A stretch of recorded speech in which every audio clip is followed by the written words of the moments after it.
quick advertisement.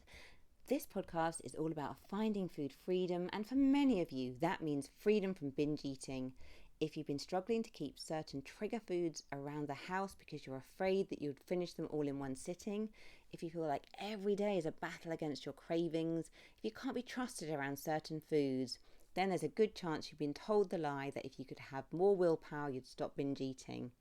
There's one person who gets it. It's Sabrina, intuitive eating coach and founder of the Food Freedom Academy. Sabrina Magnan was a guest on our show a few weeks ago to talk about her story battling with disordered eating and chronic dieting.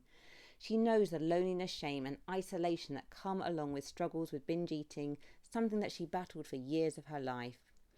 And she was always told that if she had more self-control, tried harder, stuck to her plan better, or just cut her trigger foods out, she would be able to stop binge eating. But what she came to find out was that willpower was not the solution. In fact, the more willpower you try to have, the worse the behaviour can get. And now, after finding true food freedom and completely overcoming binge eating, Sabrina is pulling back the curtain on what it truly takes to break free from the binge cycle without using willpower, and her brand new free 7-day intuitive eating challenge. During this 3-part challenge, you're going to discover the 3 top reasons you binge eat and actionable strategies to overcome them.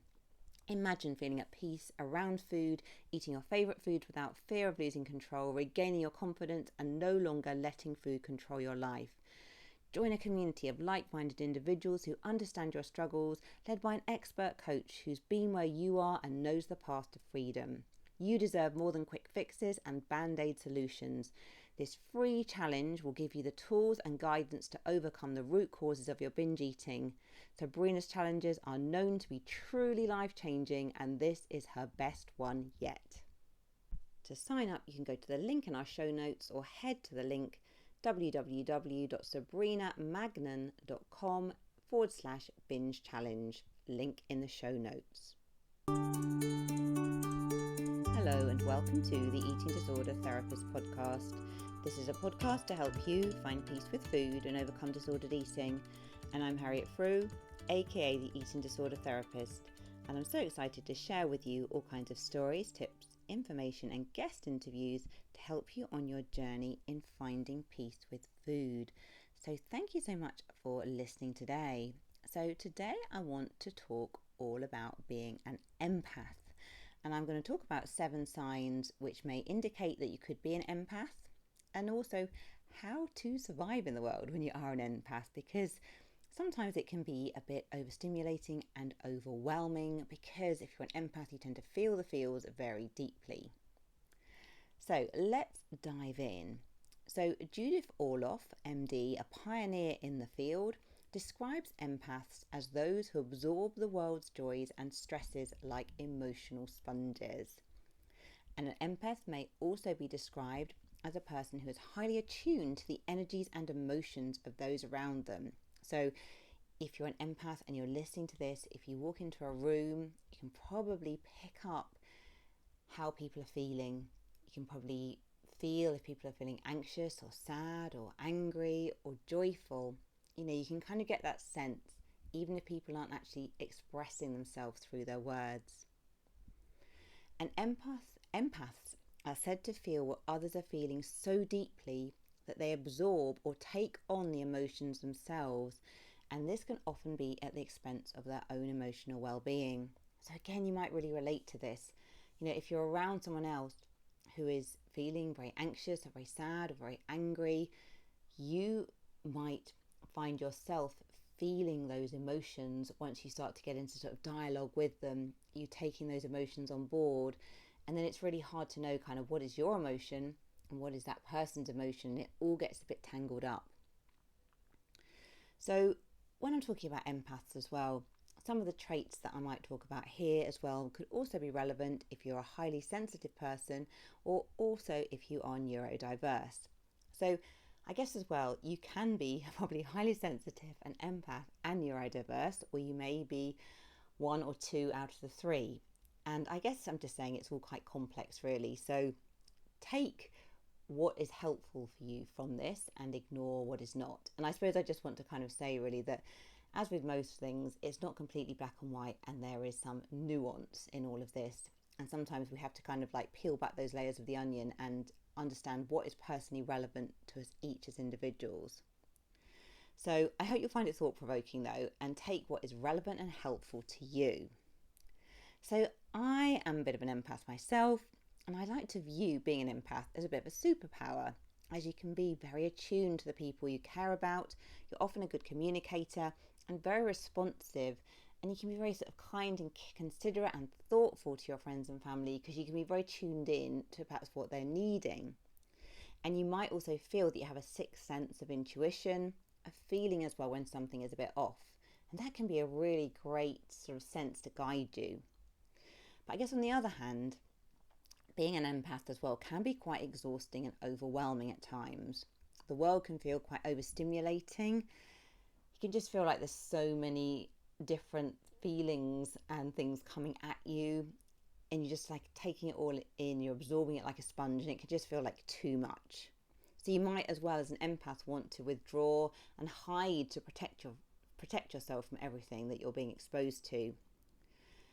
And also, if you're an empath, you're probably really good at tuning into others, to listening to others, to being there for others, but you may not be so great at listening to your own feelings and needs, and then prioritizing yourself in your life.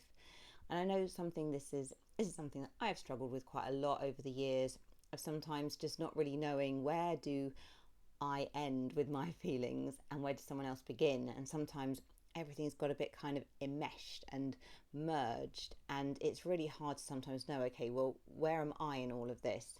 Because I've kind of like lost myself a bit, because I'm really taking on board this other person's thoughts and feelings.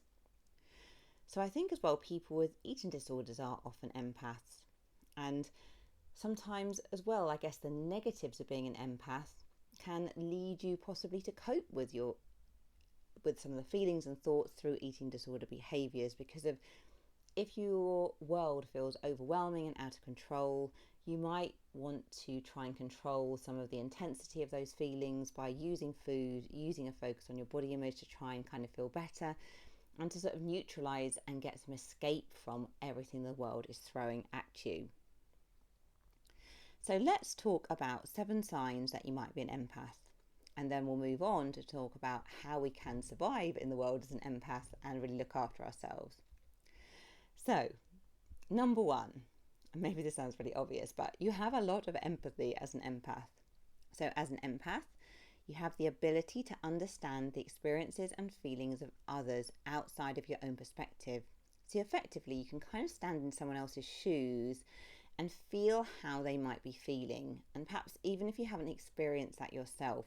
So maybe if your friend is talking about losing their grandmother, empathy might allow you to understand the level of pain that your friend is going through, maybe even if you haven't lost a grandparent yourself, but you will be able to sort of effectively stand in that person's shoes to some extent and really sort of feel their pain, their grief, their sadness, and be alongside them.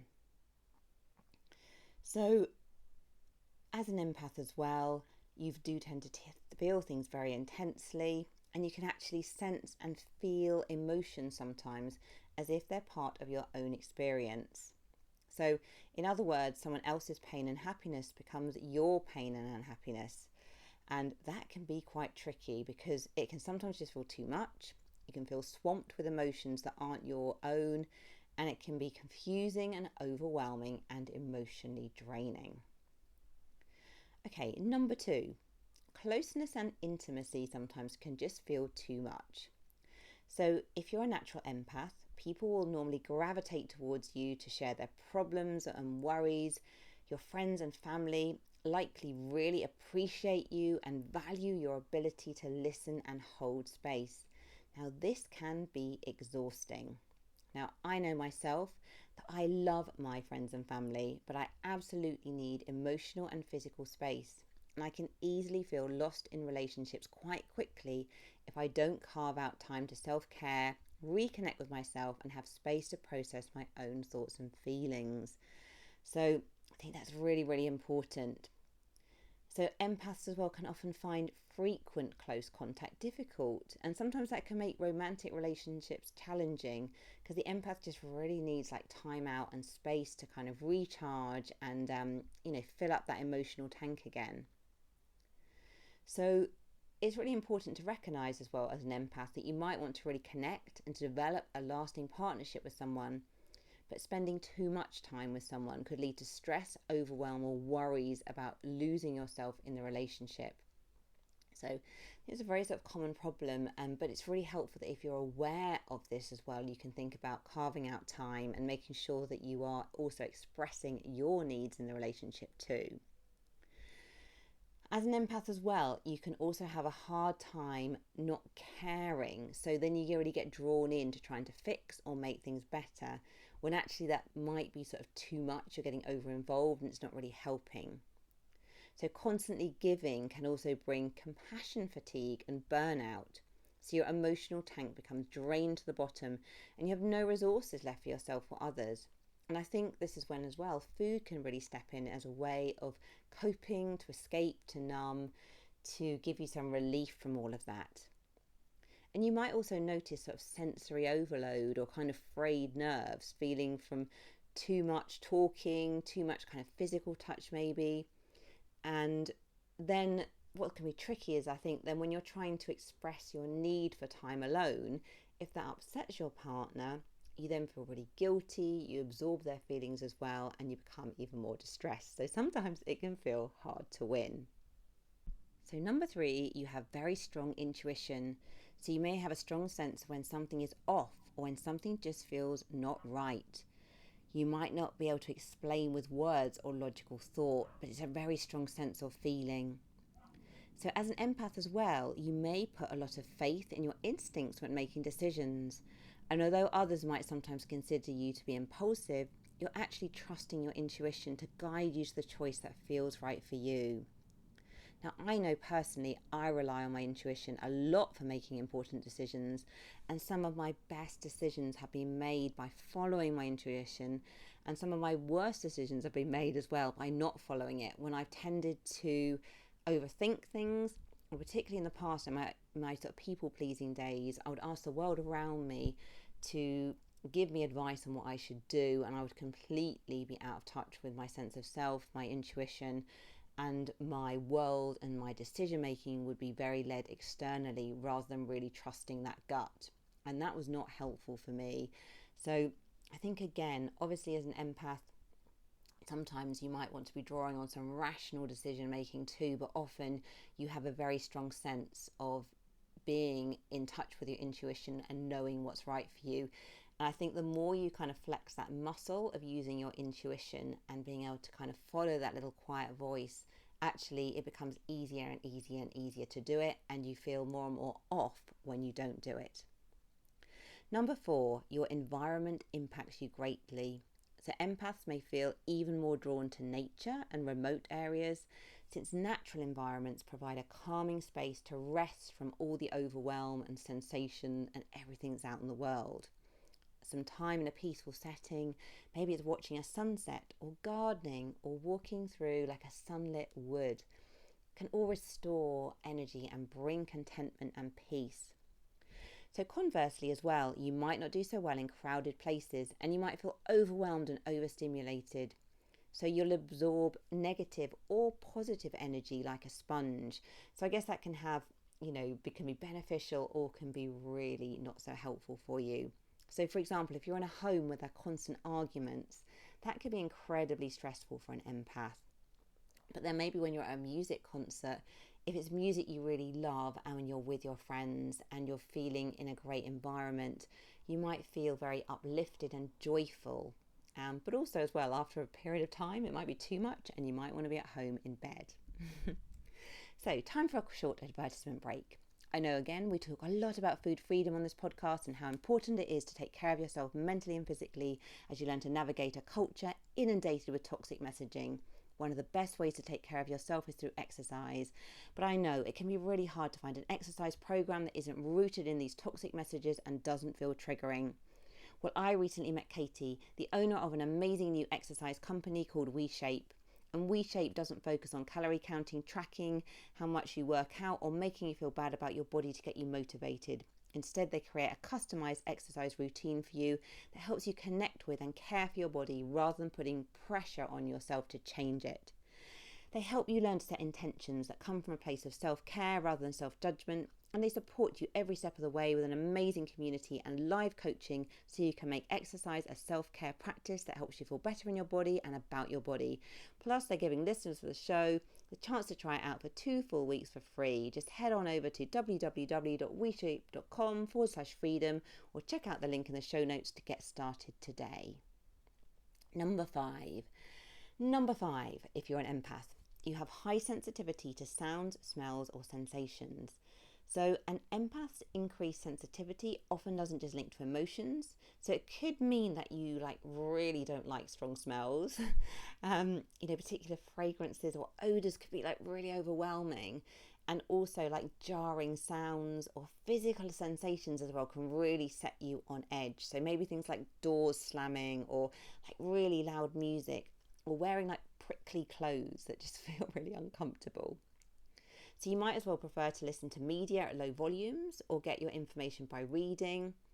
And you also might be quite emotionally triggered due to your high levels of empathy. So you could feel flooded and overwhelmed with emotion, particularly if you listen to an emotional piece of music or something that has perhaps meaning for you. And I think, this can be true of all humans, but I think if we're an empath, you probably feel this really amplified response. Okay, number 6. You don't normally like conflict, so you might actively dislike and avoid conflict. And being sort of quite sensitive, feeling things deeply, it can make it easier for someone to hurt your feelings. So offhand remarks might really just wound you quite deeply, and you may take criticism very personally. And arguments and fights can also cause more distress, since you're not only dealing with your own feelings and reactions, but you're also taking on and absorbing other people's too. And you might feel guilty or responsible for others and take too much on board. So I think when you're trying to kind of keep the peace and address everyone's feelings and make sure everyone is okay, it can feel overwhelming. And this is something I have definitely struggled a lot with in the past. I know I have not really liked conflict. I always want to kind of promote peace and harmony. So I would sort of squash my own feelings and very much kind of be the peacemaker, the kind of easygoing one to make it all okay for everyone else. And of course, that's not very healthy, often for the longer term. In the shorter term, it keeps the peace, but in the longer term, it creates more problems. And number 7, you have a hard time setting boundaries. So of course, boundaries are important in all relationships. But if you're an empath, you may struggle to turn off the ability to feel and find it impossible to stop giving, even when you have no energy left. So you might believe that boundaries suggest that you don't care about your loved ones, when in fact the exact opposite is true. So again, I've definitely found this hard because I can often think in my head, right, I'm going to set a boundary around this, I can be all up for it, kind of, really thought it through, feel like, right, I really want to set this boundary, this is definitely the right thing. And then I'll meet up with the person that I want to set the boundary with, and then I will hear their side of the story. I will really empathise with all their feelings, and I won't follow through with setting the boundary. So I can have the intention of setting the boundary, but then actually sometimes I find it very hard to hold that boundary in place. So obviously that can be quite unhelpful though, because again, in the short term, although you're keeping the peace by not setting the boundary, in the longer term, you're probably leading to more problems. Okay, so how can you deal with being an empath? How can you survive in a world which is demanding and there's lots of emotions flying around and noise and stimulus? How can you preserve your sanity? So number 1, time alone. You need time to recharge. You need time to process your feelings. You need time to kind of get back into your sense of self, to separate your own feelings from that of another. And sometimes you can only do that when you're in peace and quiet and away from everyone. I know for myself, sometimes if I've been around people a lot, I definitely need time on my own to even just think about how I feel. And sometimes then I need a bit of rest time before that's even going to come to me. And I might actually access my feelings through talking out loud, which sounds a bit kind of crazy and mad, but actually I find for myself verbalizing things is very, very helpful. I might sometimes as well journal. I might talk to a friend who can genuinely listen and not provide more noise, or I might just be kind of like peaceful and quiet and just sort of processing my thoughts. But that time alone is really, really important to come back to myself. Number 2, self-care. So keeping your energy tank full with self-care activities, having rest, having time away, doing things that you love to do that just purely for you, that restore your energy, then you're better equipped to deal with daily life. Number 3, setting boundaries. So learning to set boundaries and stick to them. And you might need some support in therapy or to do some assertiveness or communication skills training to help with this. Because if we don't have boundaries as well, we can just absolutely overextend ourselves and get very burnt out. Number 4, really strengthen your sense of self. So through having that time alone, it's really important to remember who you are, what are your needs and wants and feelings and desires, and you have to strengthen that inner muscle which starts to identify what is personally right for you. You know, knowing your own likes and dislikes, your own opinions, your own intuition, your own thoughts, your own desires. Giving space for these so you can actually see how you are separate from other people, because if sometimes there might be some overlap, you might, with genuine kind of empathy, really be on board with what other people are saying, really identify with them, really want to do what they're doing, etc. But remember, you are ultimately a separate human being, and sometimes you might be merging a bit unhelpfully in some of your relationships, and particularly with people that you really want their approval, you want to get on board with. I mean, I know for myself sometimes as well, you know, I think back to my relationship with my dad, and I would very much take on his thoughts and feelings, which often weren't really right for me, but I'd so desperately want his approval, and that ended up not going down very well for me with my mental health. So number 5, relationships. Seek out positive people who uplift, encourage, accept, and allow you to be yourself. So important, because if you're an empath, if you've got those supportive people around you, you're going to be really uplifted and absorb their positive energy like a sponge. So again, you need to protect yourself from negative people, have boundaries, and maybe distance yourself from people who really aren't that great for you.